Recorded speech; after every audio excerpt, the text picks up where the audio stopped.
un astro en un instante dado en relación a un sistema de referencia establecido. O sea, estamos hablando de medir la posición en el cielo de un objeto en relación a un sistema de referencia establecido. O sea, que tenemos que no solo brindar la posición, sino qué sistema de referencia estamos utilizando, para qué instante. Se puede determinar además el movimiento de los astros en el plano del cielo. O sea, que además de la posición, como tenemos posición en diferentes instantes, eso nos determina el desplazamiento. Y con estas posiciones es que luego vamos a poder hacer, por ejemplo, una determinación orbital, que es lo que voy a comentar más adelante.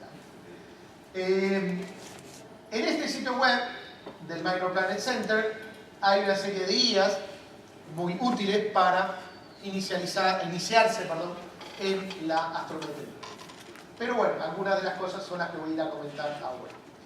¿Para qué sirve la astrometría? Bueno, en primera instancia para determinar las posiciones de los objetos recientemente descubiertos, lo que permite hacer una determinación orbital inicial y predecir las ubicaciones futuras.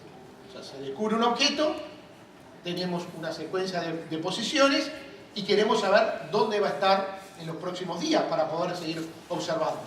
Para eso tenemos que hacer una determinación orbital inicial y poder hacer efemérides a futuro. Y para eso, para hacer esa determinación orbital inicial, se necesitan una serie de observaciones, una serie de determinaciones astrométricas. En el caso de objetos conocidos es posible mejorar la órbita con nuevas determinaciones astrométricas, lo que permite refinar los elementos orbitales, o sea, reducir el error de los elementos orbitales. Y empezar a hacer estudios, les había mostrado, por ejemplo, la gráfica de la distribución de asteroides en función del semieje o en función de los elementos orbitales, semieje, inclinación, excentricidad. Bueno, para hacer esos gráficos necesitamos que el error en la determinación orbital de estos objetos, en los elementos orbitales de estos objetos, sea pequeño, ¿no? Y la única forma de tener un error pequeño es tener un arco extenso de observación. Cuando hablo de un arco, hablo de el movimiento a lo largo de la órbita, tiene que cubrir toda la órbita, o por lo menos una parte importante. Con los elementos orbitales que determinamos a partir de las posiciones astrométricas, podemos hacer una clasificación de los objetos en los grupos conocidos. Ya les mostré que hablábamos de, por ejemplo, asteroides en diferentes regiones, asteroides en las diferentes resonancias, o también hacer la clasificación entre asteroides y cometas, ¿no? Podemos hablar entonces si son los asteroides de cinturón principal, si son NEAs, si pertenecen a alguna de las familias de Hirayama. En el caso de los NEAs, se puede determinar la probabilidad de colisión con la Tierra. O sea, podemos, teniendo una determinación orbital precisa, saber si el objeto puede o no, qué chances tiene de colisionar con la Tierra en los próximos días, meses, años, siglos, ¿no?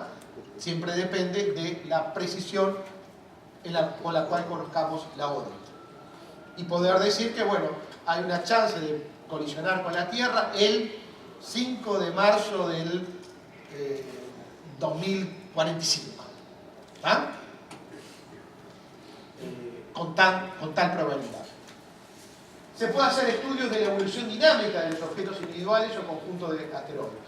O sea, teniendo los elementos orbitales precisos, uno puede utilizar integradores numéricos para saber cómo va a ser la evolución en los próximos millones de años, o cómo ha sido la evolución orbital en los anteriores millones de años.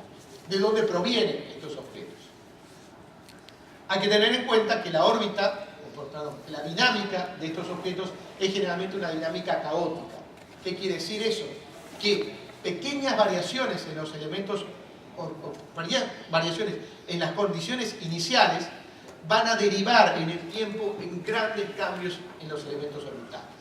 Con lo cual, cuanto mejor conozcamos los elementos orbitales, mayor va a ser la capacidad de predicción.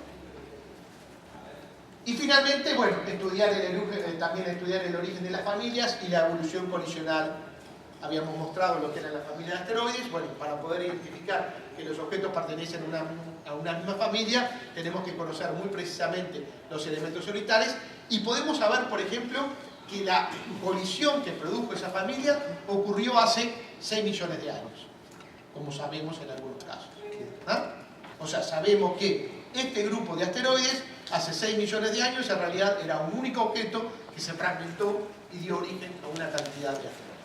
Bueno, todas son cosas entonces que necesitan determinaciones astrométricas precisas.